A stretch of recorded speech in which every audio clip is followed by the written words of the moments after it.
Hello everyone, welcome to my channel. तो आइए आज हम लोग जानेंगे एनसीईआरटी नोट्स क्लास 9 को सोशल स्टडी को देख रहे हैं, जिसमें आज हम लोग पढ़ेंगे समकालीन विश्व को। और समकालीन विश्व में आज का हमारा चैप्टर है आधुनिक विश्व में चरवाहे। तो चरवाहे के बारे में, आधुनिक विश्व के चरवाहे के बारे में इस चैप्टर में हम लोग जानेंगे। तो सबसे पहले चैप्टर का नोट्स कुछ महत्वपूर्ण पॉइंट है उसको देखेंगे, और उसके बाद इस चैप्टर से जितने भी क्वेश्चन हैं उसको देखेंगे। तो आइए शुरू करते हैं। तो सबसे पहले देखिए, इस चैप्टर में हम देखते हैं पूर्वी गढ़वाल के बुग्याल में चरती हुई भेड़ों को देखिए। जो बुग्याल ऊंचे पहाड़ों पर 12,000 फुट से भी ज़्यादा ऊंचाई पर स्थित विशाल प्राकृतिक चारागाह होते हैं। जाड़ों में यहाँ बर्फ से ढक जाता है, बहुत बर्फ जम जाता है, और इस समय पहाड़ियों की तलहटी तरह तरह के घास उग जाते हैं। तो इस प्रकार से यहाँ भेड़ चरा करती है। तो भेड़े को इस बुग्याल में, पूर्वी गढ़वाल के बुग्याल में चलती भेड़ों को देखिए। तो इस अध्याय में आप जानेंगे कि इस अध्याय में आप घुमंतु चरवाहों के बारे में पढ़ेंगे। घुमंतु लोग ऐसे लोग होते हैं जो किसी एक जगह टिक कर नहीं रहते हैं, कहीं एक जगह से दूसरे जगह जाया करते थे। रोजी रोटी के जुगाड़ में एक जगह से दूसरी जगह घुमा करते थे। तो देश के कई हिस्सों में हम घुमंती चरवाहों को अपने जानवरों के साथ आते जाते देख सकते हैं। चरवाहों की किसी टोली के पास भेड़ बकरियां का रेबड़ या झुंड होता है, तो किसी के पास ऊंट या अन्य मवेशी रहते हैं। क्या उन्हें देखकर आप कभी इस के बारे में सोचा है कि वे कहाँ से आए हैं और कहाँ जा रहे हैं? तो इसको आप कैसे पता करेंगे कि उनकी आमदनी के साधन क्या थे और उनकी अतीत क्या था, उनकी जीविका का साधन क्या था? तो चरवाहों के इतिहास की पुस्तक में अगर हम देखते हैं तो कहीं कहीं बहुत ही कम मिल पाता है उनके बारे में पढ़ने के लिए या जानने के लिए। जब भी आप अर्थव्यवस्था के बारे में चाहे पढ़ते हो, या फिर चाहे वह इतिहास की कक्षा हो या अर्थशास्त्र की सिर्फ कृषि उद्योग के बारे में ही पढ़ने को मिलता है। तो कभी कभार इन कक्षाओं में कारीगरों के बारे में भी पढ़ने को मिल जाया करता है, लेकिन चरवाहों के बारे में पढ़ने लिखने को ज़्यादा कुछ नहीं मिलता, मानो उनकी ज़िंदगी का कोई मतलब ही नहीं, कोई महत्व ही नहीं है। तो अक्सर मान लिया जाता है कि वे ऐसे लोग हैं जिनके लिए आज के आधुनिक विश्व में, आधुनिक दुनिया में कोई जगह नहीं है, जैसे उनका दौरा बीत चुका हो।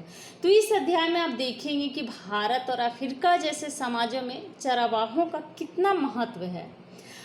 यहाँ आप जानेंगे कि उपनिवेशवाद ने उनकी ज़िंदगी पर कितना गहरा असर डाला है और इन समुदायों ने आधुनिक समाज के दबाव का किस तरह सामना किया है।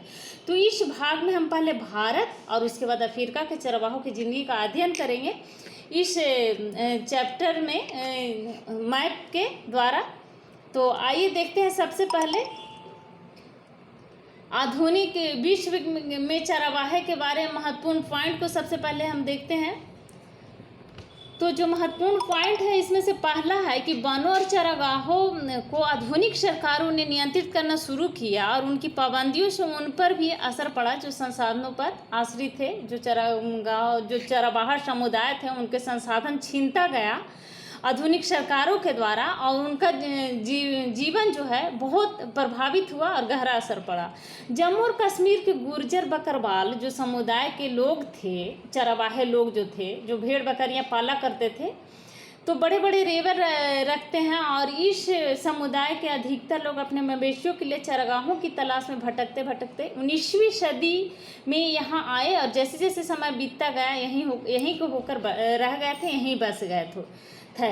तो हिमाचल प्रदेश के चरवाहे समुदाय को गद्दी कहते हैं। जो हिमाचल प्रदेश के चरवाहा समुदाय था उसको गद्दी कहा करते थे। गढ़वाल और कुमाऊं के इलाके में पहाड़ियों के निचले हिस्से के आसपास जो समुदाय रहा करते थे चरवाहा समुदाय, सूखे और शुष्क जंगल का जो इलाका था, तो उस इलाका में जो चरवाहा समुदाय रहा करते थे उन्हें भाबर कहा जाता था।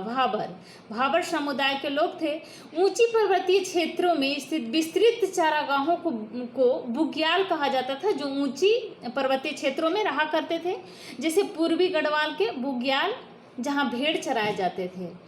धांगर महाराष्ट्र का एक चरवाहा समुदाय था। महाराष्ट्र का चरवाहा समुदाय को धांगर कहा जाता था, और जो धांगर समुदाय था महाराष्ट्र का जाना माना चरवाहा समुदाय था। धांगर समुदाय जो जीविका के लिए कम्बल और चादरें भी बनाया करते थे। लोगों ने कम्बल और चादर बना करके अपना जीवन यापन किया करते थे। कुछ लोग भैंस भी पाला करते थे, और अक्टूबर के आसपास बाजरे की कटाई भी किया करते थे। रबी फसल को इन्होंने जाड़े की फसल जो हुआ करती थी, रबी फसल, तो इनकी कटाई इन लोगों ने मार्च के बाद शुरू किया करते थे। और खरीफ फसल जो सितंबर अक्टूबर में खरीफ फसल को काटा जाता था, तो खरीफ फसल जो होता था सितंबर अक्टूबर में काटने वाली फसल हुआ करता था। ठूठ पौधे की कटाई के बाद जमीन में रह जाने वाली जो उनकी जड़ हुआ करता था उसको ठूठ कहते थे। और कर्नाटक और आंध्र प्रदेश के में पाए जाने वाले चरवाहे समुदाय जो होता था, कर्नाटक और आंध्र प्रदेश के आसपास में जो पाए जाते थे चरवाहा समुदाय, उन्हें गोल्ला कहा जाता था। और कुरुमा और कुरुबा समुदाय जो लोग कुरुमा और कुरुबा समुदाय, जबकि उत्तर प्रदेश और मध्य प्रदेश में बंजारे होते थे। तो देश के एक बड़े भाग विशेषकर पंजाब और राजस्थान, उत्तर प्रदेश, मध्य प्रदेश और महाराष्ट्र आदि के ग्रामीण क्षेत्रों में पाई जाने वाली चरवाहा टुकड़ों को बंजारा कहा जाता था। बंजारे नई घास भूमियों की तलाश में अपने पशुओं के साथ दूर दूर तक घूमते रहते हैं। भोजन और पशु चारा के बदले में हल चलाने वाले पशुओं और दूध देने वाले पशुओं को भी उन्होंने पाला करते थे, और साथ ही साथ इन पशुओं को खरीद बिक्री भी किया करते थे। तो इस प्रकार से उन लोगों का जीवन यापन हो जाता था, अपना जीवन चला पाते थे, अपना जीविका चला पाते थे। तो राजस्थान के रेगिस्तानों में रायका समुदाय रहा करता था। जो राजस्थान में चरवाहा समुदाय थे उन्हें रायका कहा जाता था। रायका समुदाय के लोग राजस्थान के रेगिस्तान में रहा करते थे। इस इलाके में बारिश कभी कभी भी ही हुआ करती थी, और यहाँ फसल भी कम होता था, खेती कम होता था, कभी कभी नहीं भी होता था, कभी कम ज़्यादा इस प्रकार से हुआ करता था। तो इसलिए इन्होंने खेती के साथ साथ भेड़ बकरियां, ऊँट ये सभी पाला करते थे। औपनिवेशिक शासन के दौरान चरवाहों की जिंदगी में गहरे बदलाव आए, और उनके चारागाह जो था सिमट गया। इधर उधर जाने पर पाबंदी और बंदिशें लगाई जाने लगी। तो इस प्रकार से उनको जीविका पर बहुत ही गहरा असर पड़ा। उनसे जो लगान वसूल किया जाता था उसमें भी वृद्धि दिन प्रतिदिन होते गया। औपनिवेशिक शासन के द्वारा कर में भी वृद्धि किया जाता रहा। तो इस प्रकार से उनका जीवन जो है बहुत ही प्रभावित हुआ औपनिवेशिक सरकार के द्वारा। खेती में उनका हिस्सा घटने लगा, और उनके पेशे और हुनरों पर भी बहुत बुरा असर पड़ा।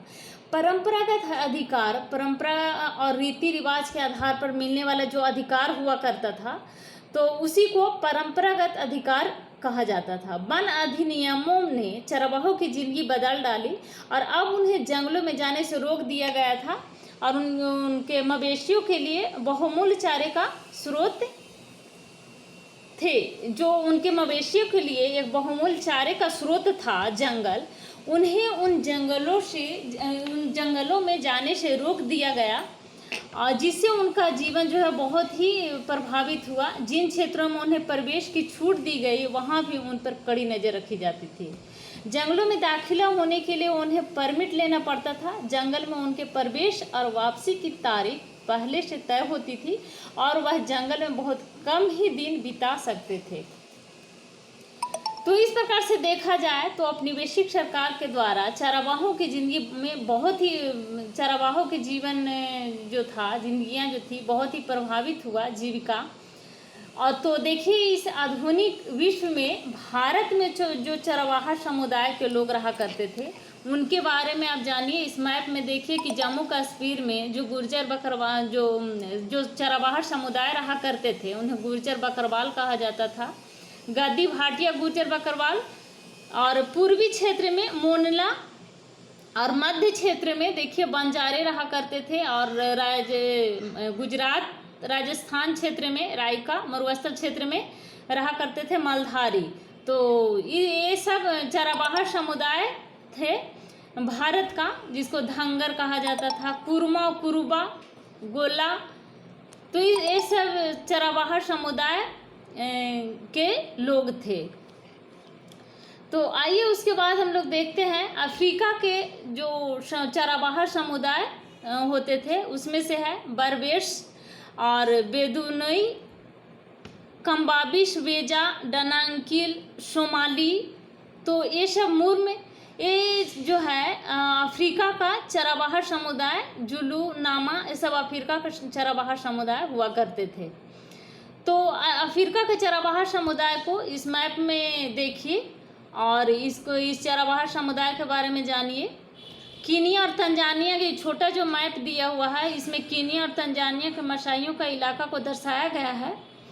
तो आइए इस चैप्टर से जो महत्वपूर्ण क्वेश्चन है उसको देख लेते हैं। तो पहला क्वेश्चन है कि स्पष्ट कीजिए कि घुमंतू समुदाय को बार बार एक जगह से दूसरी जगह क्यों जाना पड़ता था। इस निरंतर आवागमन से पर्यावरण को क्या लाभ हुआ। तो घुमंतू समुदाय को बार बार एक जगह से दूसरी जगह जाने के लिए कई एक कारण था। जो पहला है कि उनकी अपनी कोई चारागाह या खेत नहीं हुआ करता था, जिससे दूसरे के खेतों या दूर दूर के चारागाहों पर निर्भर रहना पड़ता था। इस कारण से उन्होंने एक जगह से दूसरी जगह जाया करते थे। मौसम परिवर्तन के साथ साथ उन्हें अपने चारागाह भी बदलने पड़ते थे। जैसे पहाड़ों के ऊपरी भाग में बर्फ पर पड़ने पर वे पहाड़ी के निचले हिस्से में जाना पड़ता था। जब बर्फ के ऊपरी पहाड़ी के ऊपरी क्षेत्र में बर्फ पड़ जाता था, बर्फ जम जाता था ठंडे के मौसम में, तो उन लोगों के निचले क्षेत्र में आना पड़ता था। बर्फ पिघलते उन्हें वापस ऊपर की पहाड़ों की ओर प्रस्थान करना पड़ता था। चौथा है कि मैदानी भागों में इसी प्रकार बाढ़ आने पर वे ऊंचे स्थानों पर चला जाया करते थे। जब बाढ़ आ जाता था आने के बरसात के मौसम में, वर्षा के मौसम में ऊंचे स्थानों पर चला जाया करते थे। इनके निरंतर आवागमन से पर्यावरण को बहुत ही लाभ पहुंचता था। जहां इनकी मवेशी चरते हैं वहां की भूमि उपजाऊ हो जाया करती थी, इसलिए किसान अपने अपने खेतों में चरने देते थे ताकि मवेशियों के गोबर से खेत भर जाता था और मिट्टी की उर्वरक शक्ति बढ़ जाती थी। तो ये फायदा होता था घुमंतू समुदाय को बार बार एक जगह से दूसरे जगह जाने का, ये सब कारण था और इससे बहुत ही फायदा हुआ करता था किसानों को। नेक्स्ट क्वेश्चन है कि हम इस बारे में चर्चा कीजिए कि औपनिवेशिक सरकार ने निम्नलिखित कानून क्यों बनाए। यानी जो कानून बनाया गया था जैसे प्रतिभूमि नियमावली, वन अधिनियम, अपराधी जनजाति अधिनियम, चराई कर, तो इस तरह से क्यों उपनिवेशिक सरकार द्वारा बनाया गया इस तरह का कानून को। यह भी बताइए कि इस कानून से चरावाहों के जीवन पर क्या असर पड़ा। तो औपनिवेशिक सरकार द्वारा बनाया गया कानून से चरावाहों के जीवन पर बहुत ही गहरा असर पड़ा। जैसे है प्रतिभूमि नियमावली जो बनाया गया था उपनिवेशिक सरकार द्वारा। तो उपनिवेशिक सरकार द्वारा जो बनाया गया कानून जैसे प्रतिभूमि नियमावली में चारागाह को बंजर भूमि के समान थी चारागाह। ब्रिटिश सरकार ने कृषि योग्य बनाने के लिए गांव के मुखिया के सुपुर्द कर दिया, जिससे चारागाहें समाप्त सी हो गई। दूसरा है कि वन अधिनियम।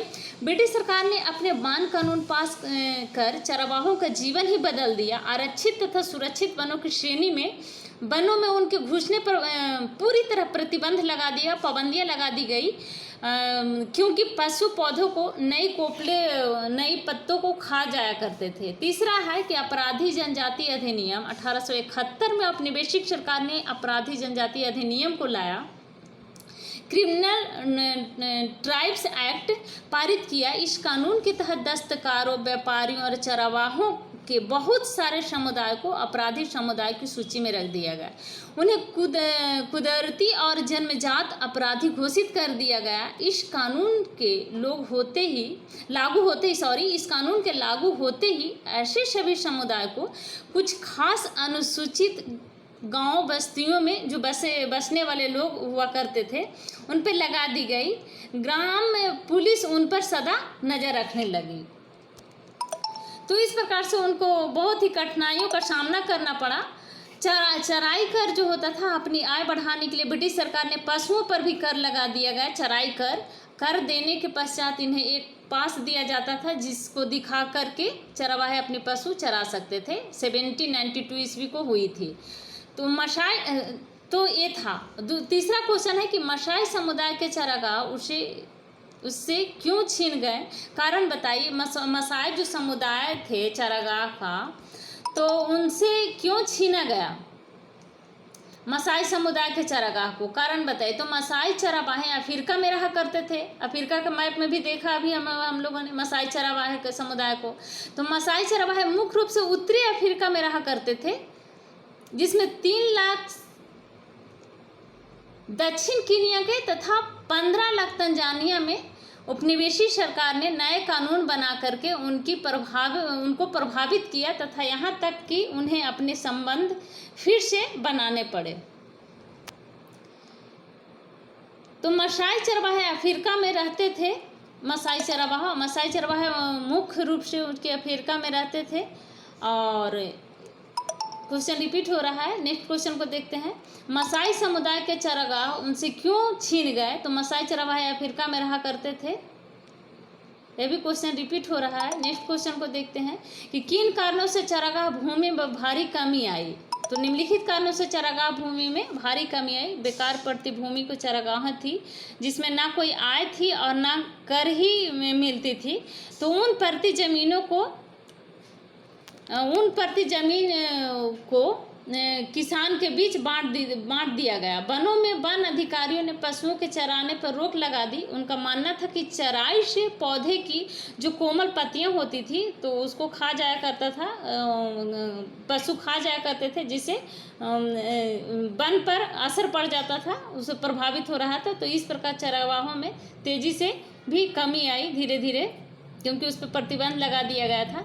2 कारण बताइए जिससे कि 18वीं सदी में इंग्लैंड में बड़ा बंदी आवश्यक हो गया, यानी भूमि पर लंबी अवधि के निवेश के कारण पहला हो गया, और दूसरा हो गया कि बड़ा बंदी ने धनी किसानों को अपने नियंत्रण की भूमि को विकसित करने दिया। तो ये थे इस चैप्टर के महत्वपूर्ण प्रश्न और महत्वपूर्ण पॉइंट। तो थैंक यू। वीडियो सब्सक्राइब करें, लाइक करें एंड शेयर।